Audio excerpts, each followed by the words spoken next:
Okay, by now, if you did your homework, you have established an EIN number. Now that you have that number, now you're ready to develop your operating procedures. Okay, the first thing you're going to do is open a bank account. Go to your local bank, but I do suggest, and as I had done in the case of my nonprofit, was separate them. Your personal bank account and your business account. And I mean by different institutions, two different banks. I think it's best for you to just use a different bank also because you want things to be transparent. You don't want things to overlap. You don't want any cloudy issues. And then the next step you're going to start doing is developing financial controls. And what I mean by financial controls is how you're going to use the money. How will you accept money? How will it be recorded?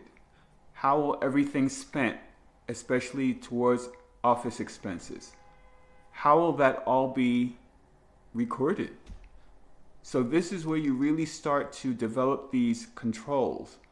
But also keep in mind that, we're talking about a small nonprofit, a small startup.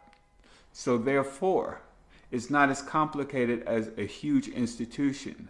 So you could use an Excel spreadsheet, or you could even use a ledger book. And when I began my nonprofit, I used a ledger book and just recorded it old school, one thing at a time.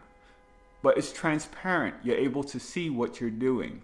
So my advice to you is keep it simple, and especially as a startup, keep it very simple, but make sure you record every move you make. Now, the next step that you're going to take is to outline your programs and services. What you're going to do is do a SWOT analysis, and that's the letter SWOT. And what that is a strategic tool that's used to analyze the strengths, the weaknesses, opportunities, and threats to either your business or your programs. But this is important that you do because it will give you an idea of just how strong or how weak or how vulnerable the projects that you're trying to embark upon are. The next thing you're going to do is define your programs. What are your programs? Do they uphold the mission of the organization? Do they add to it? Do they take away from it? All of these questions you need to ask yourself because in the end, it definitely has to support the mission and what your organization is about. So now it's time to start defining what those programs are and also what are the policies you're going to put in place for these programs to work. So it's not just deciding what the program is. You have to decide how is this program going to work? And that's where you're going to sit down, and you can do that with your board members. I think that they really come in handy at that point because a lot of them have done strategies for large companies or the businesses that they're in. And sometimes you just need another point of view. And also someone to make sure that you are staying on brand, staying on your mission. And one other thing, what are the measurables? That is the most important thing. How do you measure the success of these programs that you implement? So that's something that you really have to give deep thought because you need milestones. Like for instance, we did a textbook stipend project. And basically what it was is that it was a mutual agreement between Project Brownstone and the students who were transitioning to college. A lot of them were first generation. So they had no idea how it worked.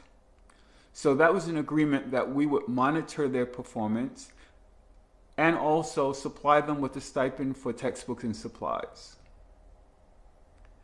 And what it does is that we had milestones. We had touch points. And the students knew what the touch points were as well as we did. We had to also be in contact weekly with each student to make sure that they were on target.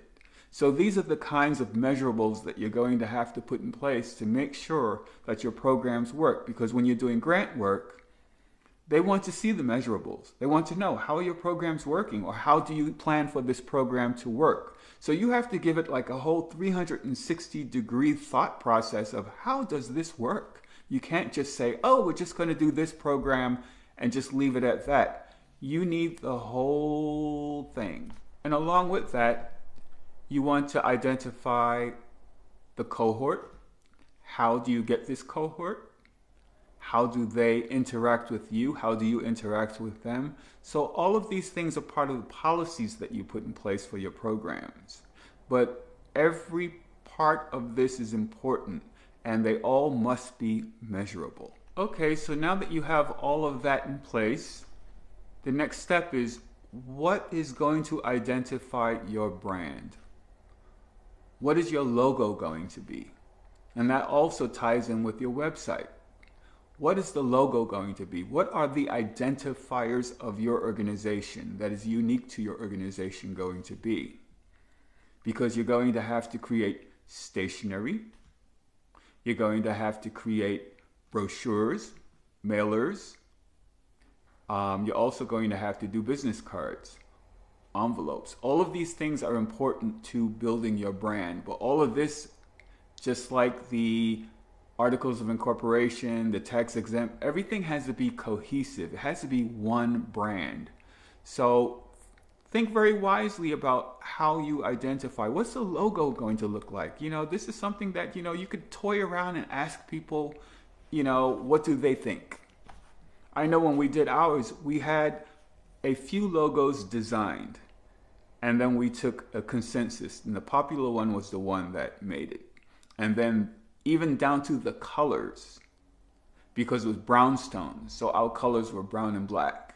So all of these things are important to building your brand and building your organization, because you have to think in the long term, how do they identify you? So when you drop your business card with that logo, people know who you are and what your organization is about. For your homework, I would like you to summarize your programs. What are they going to be? What kind of programs do you want to do? And then once you do that, I want you to do a SWOT analysis. And it could be superficial. You don't have to get that deep, because you're going to get deep when you do your own nonprofit. But this is just an exercise to get you used to it.